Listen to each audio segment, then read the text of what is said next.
This is Jonathan Agger, 5th Pro Boxing Fans, joined by Coach Sifu here in Pattaya, ahead of Tyson Fury against Marius Fact this Friday night. Sifu, good to see you here in Pattaya. Feeling good, feeling ready for Friday? Yeah. I think Tyson's each camp he's getting better and better. He's got back to that old school jerky style. I think we're going to see a great performance. Do we see a glimpse of what you've trying to be implementing against Arslanbek Makhmudov? Oh, you'll see another level again. He's coming up every time. Yes. He's 100% fit, no injuries, in a good place. I think we're going to see I think someone's going to get schooled. What do you guys want on Friday? Do you want rounds before Joshua, or do you want to just get rid of Vac as quickly as possible? Me as a coach, because he's got to fight AJ, I'd like him to get rounds in. Tyson, he's going to want to do it quick, and I said to him, no, let's get some rounds in, box him. And if a gap happens and something goes wrong, he's just going to have to do his job and take him out. But try and get some rounds in first. Yeah. Put on a show, get some rounds.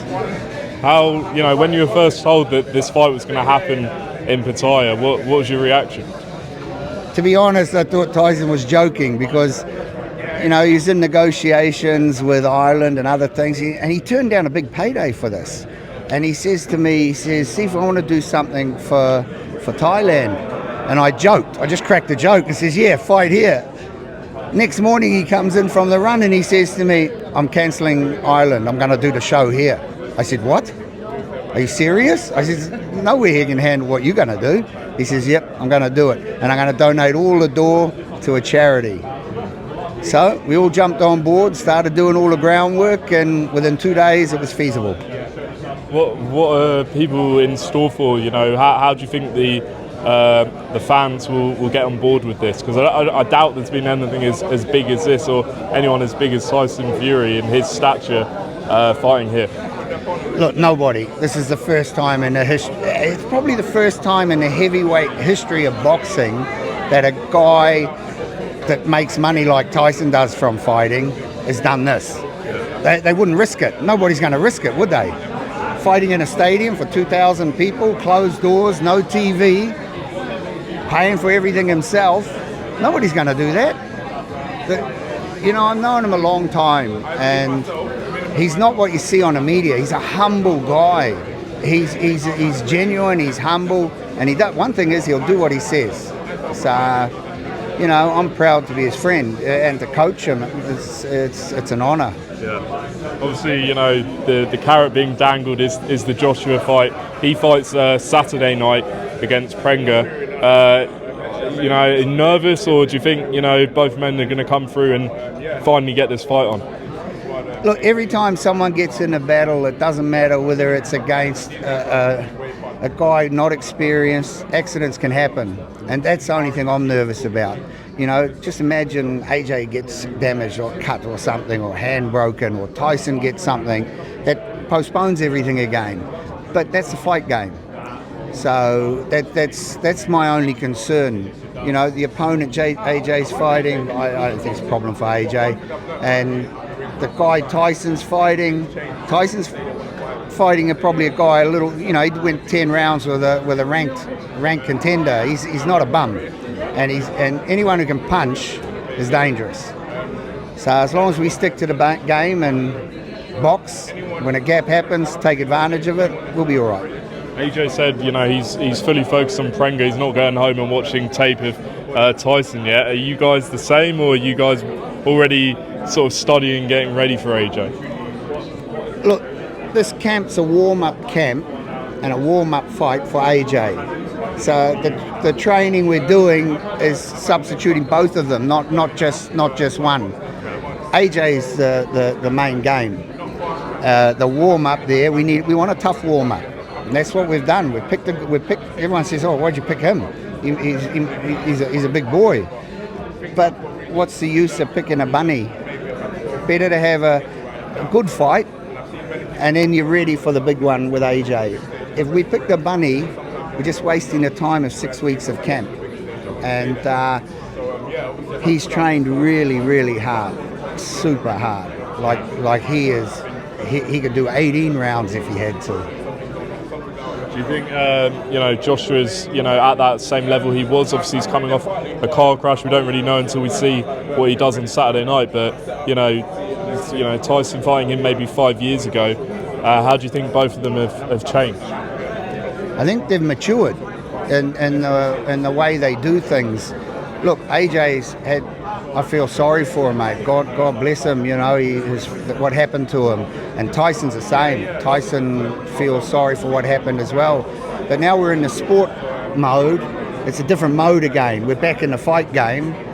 Things change, and I think they both want to give the English fans and the world.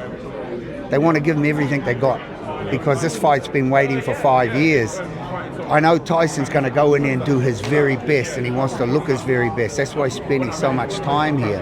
And I bet you AJ's doing the same. And, just on that, everyone wants to see it ideally in the UK. Tokyo Al Sheikh says it would have to be at 2 a.m.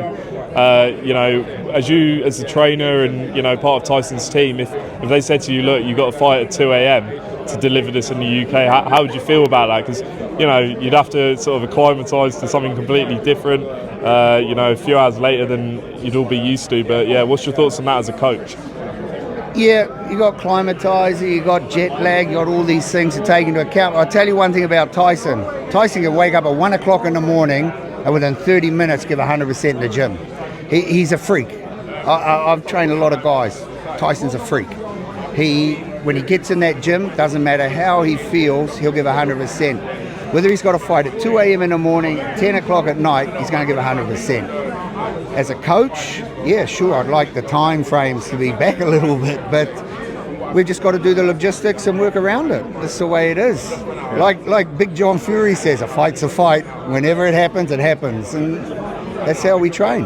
Yeah, just on John, obviously, we'd love to see him at the fight this week, but I don't know if he's coming, but I'm sure he still has input to some degree in the camp. What's your relationship been like with John, and has he just kind of left you guys to it this time?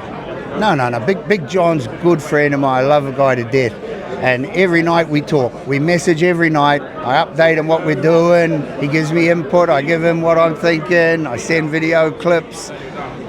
Look, he's a father. He loves his son. He loves his son more than anything in the world. No matter what all these keyboard jockeys say and all these people that want to make money off the names, John Fury loves his son and Tyson loves his dad. And it's the same as me and my son. Sometimes we don't get on. We have a disagreement, but that's life. But we're blood. And the same, John and Tyson, it's blood. Yeah. And don't let anyone ever forget that. Cool. Well, best of luck Friday night. I can tell you're excited. You obviously live here, and this is as big as it gets in Pattaya, having Tyson Fury fight. So, yeah, look forward to seeing it. What's the venue going to be like, by the way? It's old school. It's a Muay Thai venue, but it's old school. It's quite modern, big screens. Look, it's going to have great atmosphere. Tyson walks in there, the atmosphere's there. He can walk in our gym, and you're almost at a world title fight. I'll tell you one thing. Last Friday, him and Joe Parker did the last rounds of sparring. I would have paid $5,000 a seat to watch that. They went for it toe to toe. It was the most amazing heavyweight sparring you would see. If Tyson does that in the ring, I feel sorry for this guy. Interesting. See what happens Friday night. Sifu, thanks for your time.